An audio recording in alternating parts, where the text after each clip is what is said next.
Welcome to today's Research Business Daily Report, where we're finding news about wearable devices having evolved past tracking just the physical, and they're now moving into the tracking of the mind. Then a CMO survey says that marketers have serious measurement problems with social media, but that is not at all holding them back from their future spending. And Microsoft has an Atlantis-like approach to data center infrastructure. RBDR is sponsored today and this week by Nuance, offering multi-language verbatim coding services that help companies quantify the meaning of open-ended answers. Nuance is a decision analyst company. LiveScience.com senior writer Rachel Retner reported an important wearable device evolution that shows that these devices are tracking individuals' minds. Now, my first reaction to this story is that somehow we've been here before. Back in the 1990s, Research Business Report regularly covered brainwave tools that were supposed to reveal the reactions and thoughts of individuals. These were really primitive brain research tools, but they also didn't work. Brain wearables now come in the form of headsets with electrodes, and their makers claim that these devices can improve focus and detect stress by identifying the brain's electrical activity. Decades of EEG research have shown that these signals are related to concentration, memory, attention, and thoughts about the body. But how well do these fit in real-world circumstances? Well, the limitations of commercial brain wearables for this are conceded by experts, and they claim that they've designed software that partially makes up for these shortcomings. There's a ton of detail in this particular story that would just take up too much time here on RBDR, so I am encouraging you, if you're interested, and you should be, to use the link that we've created for this story. Next, there are many research executives, perhaps more on the client side than the vendor side, who are dubious about how social media is fitting into the market research field.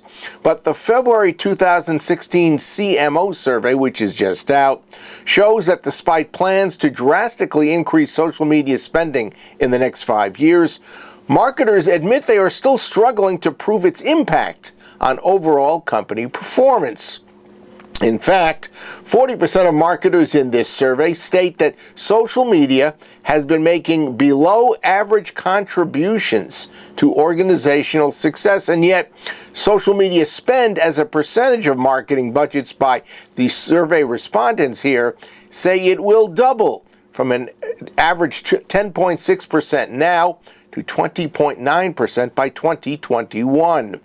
By the way, 49% of marketers describe social media's contribution to company performance as average, with only 10% so far seeing it as above average. And this demonstrates how much work vendors that specialize in making social media have in front of them. But more important to them, the giant carrot stick that is hanging out in front.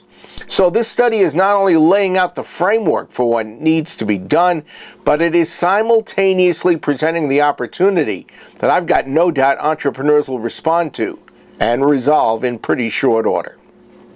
And finally for today, Microsoft made a fascinating announcement on February 1st that too few of us paid any attention to.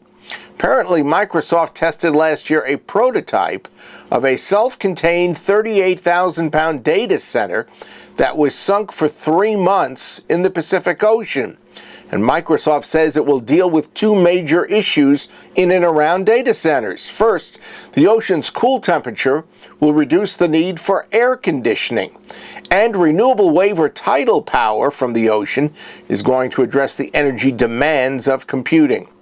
This is another interesting story because it reflects one area in which our industry's infrastructure is very quietly evolving. So we've set up a link for this as well, and we invite you to take advantage of it.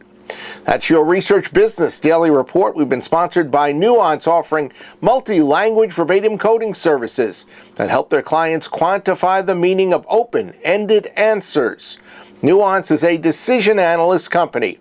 And if you'd like to know more about Nuance, and I'll tell you that you really should, we have a link for you to help you do that. It's www.nuancecoding.com. Have a great research day, and we'll be looking forward to seeing you back here tomorrow.